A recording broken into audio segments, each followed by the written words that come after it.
us to use implicit differentiation to find dy dx for cosine x plus y to the fourth equals x squared y cubed. Now, we have this type of implicit differentiation in this content as well as the implicit differentiation with our related rate problems. The difference is that in this type you've got the dependent and independent variables in your equation that you see the letters, and then in the related rates those entities that are changing are dependent upon t.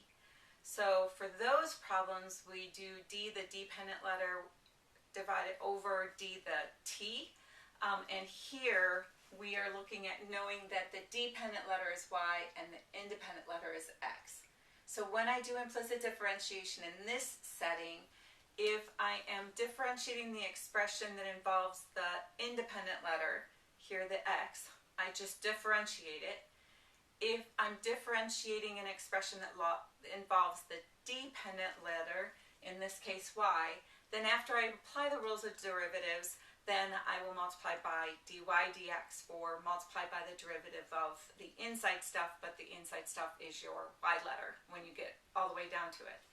So for this one, I look and I have the two different terms and then equal to and then a term on the right. In the first term, it's just the cosine acting on a letter. In the second term, it's just a letter to the fourth power. But in the expression on the right-hand side, it's a letter expression multiplied to another letter expression. And when you're multiplying two letter expressions and you want to differentiate it, you need to use the product rule. So I suggest maybe even putting a dot there or something so you realize that's a multiplication and that you need to use the product rule on that side. So now we're going to differentiate term by term. The derivative of cosine an angle is negative sine that angle, and then times the derivative of the angle, but the derivative of x is just 1 with respect to x.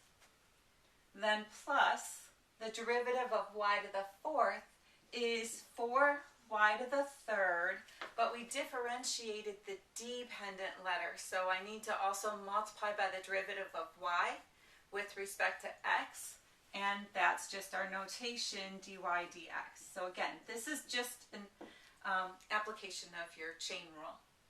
On the right hand side, our first factor is x squared and our second factor is y cubed. So when we apply the product rule, we have it expand out to two different terms attached with a plus, and they each of the factors get their turn being the one that's being differentiated. So we'll have keep the first factor x squared and multiplied by the derivative of y to the third, which is 3y squared, but it's the y letter, so dy dx. And then plus, take the derivative of the first factor. The derivative of x squared is 2x, and then that's the independent letter, so I'm not going to need to multiply by my dy dx, but it'll be 2x and then times y to the third.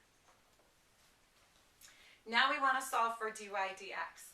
So I look at each of the terms again, and I see when I look at the term by term, I want to get all the terms with the dy dx on one side and all the terms without the dy dx on the other side. So what I'm going to do is going to bring all the dy dx terms to the left and take all the not dy dx terms to the right. So I will have 4y cubed dy dx. And then subtract this x to the second times 3y squared dy dx from both sides.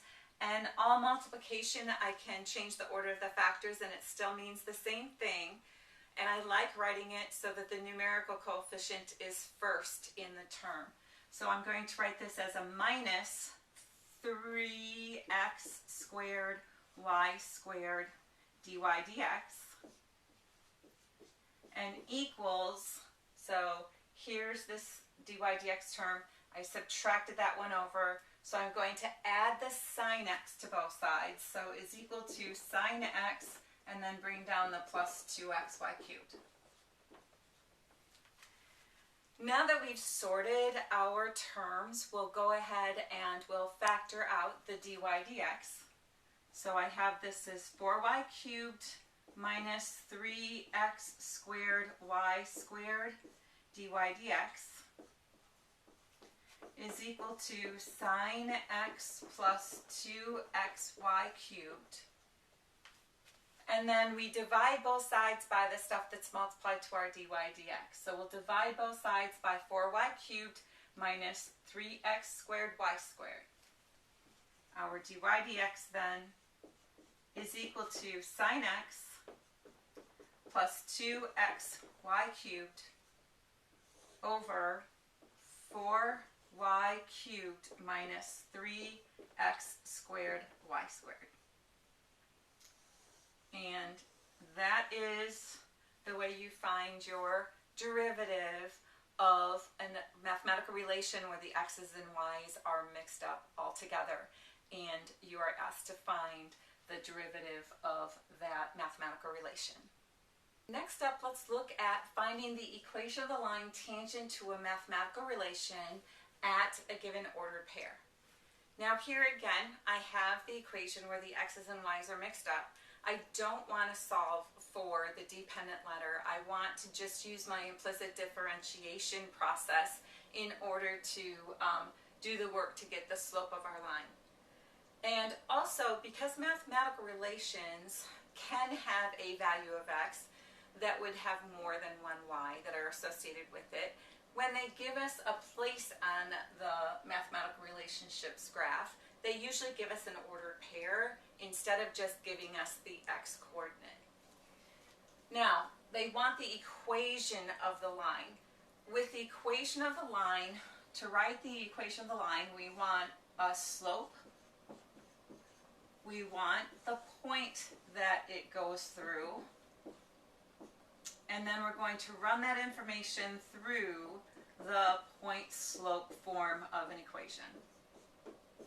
And again, there are several other ways that you can write an equation of a line other than just using the point-slope equation. But I always like to use the point-slope equation when I'm getting them for the teaching specifics of it, just because that way you can really see where everything went. If you get like distracted for a while or need to think about another process that we did and then look to see where we catch up, it's all right there where the replacement is. Now for the slope. Remember that when I'm looking at finding the equation of the line tangent to some mathematical relation, it is defined to be the value of the derivative at that point for giving the slope of the tangent line. So when I look at this, I need to find the derivative of this 2x squared plus 5y cubed equal 42. Once I find the derivative of this, I will plug in 1 for x and 2 for y, and that will give me the value of the derivative at that ordered pair, which is the slope of the mathematical relationship at that point, which then is also the slope of the tangent line at that point. So for our slope work,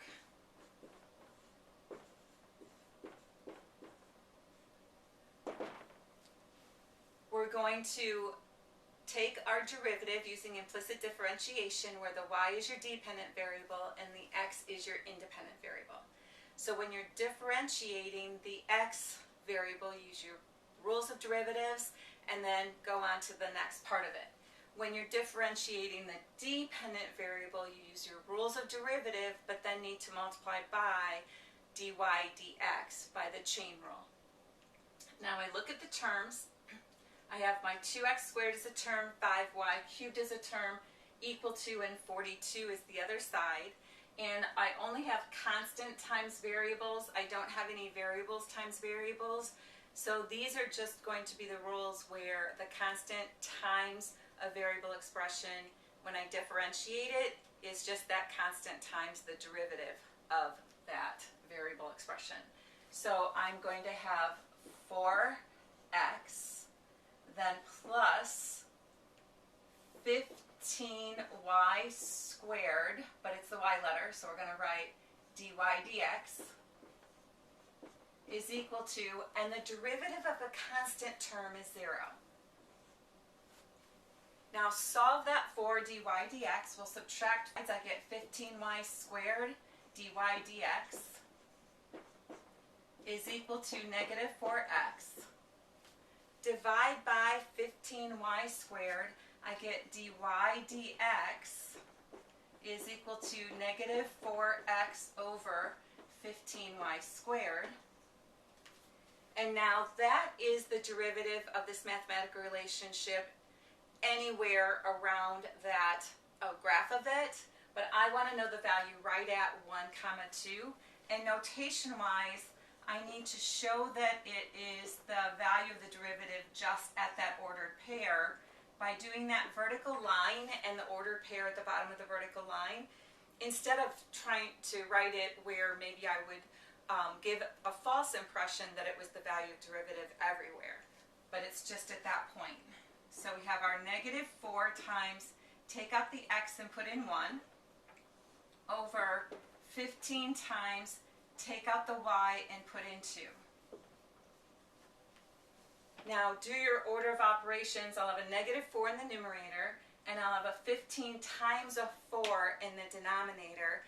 Common factors of 4s will be removed, and I get that my dy dx of that relation at the ordered pair 1, 2 is negative 1 over 15. So that's my slope. That's my slope of my tangent line there. So the slope m is negative 1 over 15. And then the point is the point that they asked me about in the original question. That's 1, 2. So then I'm just going to actually erase and replace it so you can see where everything goes. The slope is negative 1 over 15. The point is your x sub 1 and your y sub 1. So x sub 1 is 1, and y sub 1 is 2. So when we write this out, it's y minus 2 is equal to negative 1/15 x, and then negative times negative is a positive 1/15. And then we'll go ahead and add 2 to both sides to solve for y. And I get y is equal to negative 1/15 x, and then plus, to add 1/15 to 2, I need to write 2 as a fraction with a denominator of 15. So if I take 2 over 1 and build it by 15 over 15, I get 30 over 15.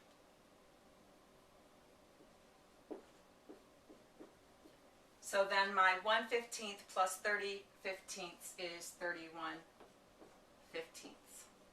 And there is your equation of the line tangent to that mathematical relation at that ordered pair.